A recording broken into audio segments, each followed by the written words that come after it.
మనం చీమలను, బల్లులను, నల్లులను చూసినట్టుగా ప్రజల్ని లేదా ఆడవాళ్ళని లేదా తమ వాళ్ళు కానటువంటి వాళ్ళందరినీ అలాగ చూసేటటువంటి ఒక మనస్తత్వం ఈ తీవ్రవాద ముఠాల్లో ఉంటుంది.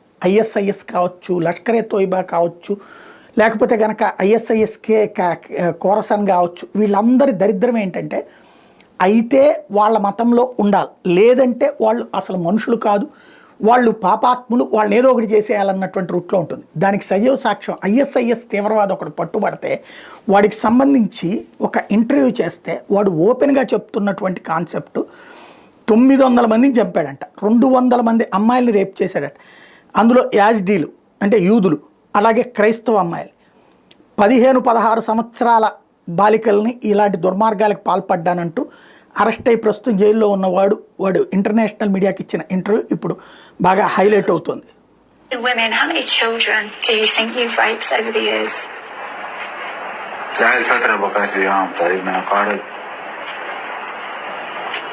تقريبا بال50 أنا بالنسبة لي كان صغار 15-16 وأنا كبار تقريبا قارب فوق ال200.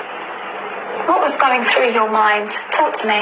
Tell me what you're thinking when these girls are screaming for you to stop and you don't, you continue. والله هي حالة ممارسة للجنس، يعني كل شخص ما يقدر ينفصل عن هذا الشيء، يعني هي إرادة قوية، يعني رغم هالشيء قد كانت تمنعني من هذا الشيء، يعني بس من أخلص وياها يعني أشوفها تبكي يعني ينكسر قلبي عليها. لو أن قلبك طيب ما تاخذ 3 بنات وتغتصبهن يوميا. صحيح هذا الشيء، بس يا تعرفي موضوع الشاب يعني لا هذا ما تبرير، أنت كنت تستمتع بهذا الشيء. صحيح، بس بوقتها كنت مضغوط علي، أنا مضغوط علي هذا الشيء، أنا مريض من عندي شيء. ఇలాంటి దరిద్రులు ప్రపంచాన్నిలో మతరాజ్యాలు స్థాపించడం కోసం మిగతా వాళ్ళ మీద చేసే నికృష్టమైన చర్యలకి ఇది సాక్ష్యం. చివరికి ఆ ఇంటర్వ్యూ చేసే అమ్మాయి షాక్ తిన్నటువంటి పరిస్థితి.